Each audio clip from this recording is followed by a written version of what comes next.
പിള്ളേരെ പഴപ്പിക്കാൻ വേണ്ടി ഓരോ സിനിമ ഇറക്കി വെച്ചിരിക്കുന്നു. മൊബൈൽ ഫോണ്, ഇൻ്റർനെറ്റ് വിരൽത്തുമ്പിലാണ്. എന്നിട്ട് പറയുക ഈ സിനിമ കണ്ടിട്ട് വേണം പിള്ളേർ പിഴയ്ക്കാനായിട്ടെന്ന്. പിന്നെ പണ്ടത്തെ കാലത്ത് ഈ സാധനമൊന്നും കിട്ടാഞ്ഞപ്പോൾ പോലും CD എടുത്തിട്ടുണ്ട്. എന്നിട്ട് കറണ്ട് പോയി പെട്ടും പോയിട്ടുണ്ട്.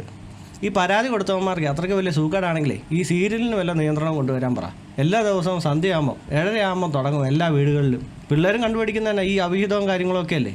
എല്ലാ ദിവസവും കാണുന്നതാണോ അതോ ഏതെങ്കിലും ഒരു സമയം ഒരു 2.5 മണിക്കൂർ കാണുന്നതാണോ വഴിതെറ്റിപ്പോകുന്നത്? പിള്ളേർ പിഴച്ചു പോകണമെങ്കിലേ അവർക്ക് ഈ ഇൻ്റർനെറ്റിലൊന്നും അധികം പരതേണ്ട കാര്യമൊന്നുമില്ല. ഇൻസ്റ്റാഗ്രാം ഈ സാധനം തുറന്നാൽ തന്നെ എത്ര പേരാ തുണി അഴിച്ചിട്ട് തുള്ളുന്നതെന്നറിയാമോ? ഇത് സർട്ടിഫിക്കേഷൻ ഏതാണെന്നെങ്കിലും ഒന്ന് മനസ്സിലാക്കാനുള്ള ബുദ്ധി ആദ്യം മാതാപിതാക്കൾ കാണിക്കണം. അല്ലാതെ വീട്ടുകാരും ഒക്കെ ആയിട്ട് എല്ലാവരും കൂടെ കൂടി കുത്തിയിരുന്നിട്ട് അയ്യോ വയലൻസ് ആണ് എൻ്റെ കൊച്ചു കണ്ടേ എന്ന് പറഞ്ഞിട്ട് വല്ല കാര്യമുണ്ടോ? അപ്പോൾ ഈ 18 വയസ്സിന് മേലുള്ളവരാണെങ്കിൽ പോലും അവർക്ക് ഈ സിനിമയായിട്ട് കാണാനൊന്നും സാധിക്കത്തില്ല. അതിനുള്ള മെച്യൂരിറ്റി ആയിട്ടില്ല എന്നാണോ ഇവർ പറയുന്നത്? അതായത് 18 വയസ്സ് കഴിഞ്ഞ് കഴിഞ്ഞാൽ ഇവർക്ക് വോട്ടവകാശം കൊടുക്കും.